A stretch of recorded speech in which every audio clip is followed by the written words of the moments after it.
ঝালকাঠি শহরের জেলেপাড়া এলাকায় বৃদ্ধ দম্পতি উষারানী শীল ও নিতাই চন্দ্র শীল বড় ছেলের সঙ্গে বসবাস করতেন। স্বামী স্ত্রীর মধ্যে ছিল গভীর ভালোবাসা। এই বৃদ্ধ বয়সে একজন আরেকজনকে ছাড়া থাকতেই পারতেন না। কিন্তু দীর্ঘদিন রোগে ভুগে শনিবার রাত 3:30টার দিকে মারা যান স্ত্রী উষা। রোববার দুপুর 12:30টার দিকে তাকে পৌর শ্মশানে শেষকৃত্যের জন্য নিয়ে যাওয়ার প্রস্তুতি নেওয়া হয়। এমন সময় মাটিতে লুটিয়ে পড়ে জ্ঞান হারান স্বামী নিতাই শীল। পরে চিকিৎসক নিশ্চিত করেন তিনিও মারা গেছেন।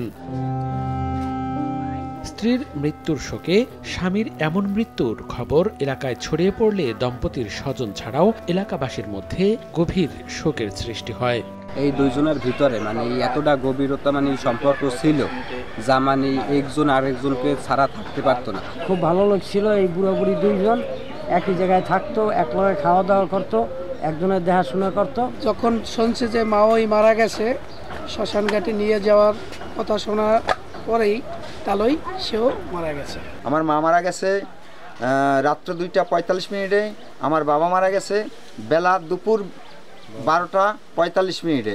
আমি কখনো ভাবি না যে আমার বাবা মা দুইজন একই টাইমে মারা যাবে। মার থেকে বাবা অসুস্থ ছিল বেশি, মা বাবার থেকে সুস্থ অসুস্থ ছিল কম। কিন্তু আজকের মা মারা যাওয়ার পর বাবা 12:35 আমার বাবা মৃত্যুবরণ করছে। রোববার সন্ধ্যায় ঝালকাঠি পৌর শ্মশানে 75 বছরের উষারানী এবং 85 বছরের নিতাই শীলকে পাশাপাশি দাহ শেষে সমাহিত করা হয়। সময় সংবাদ, ঝালকাঠি।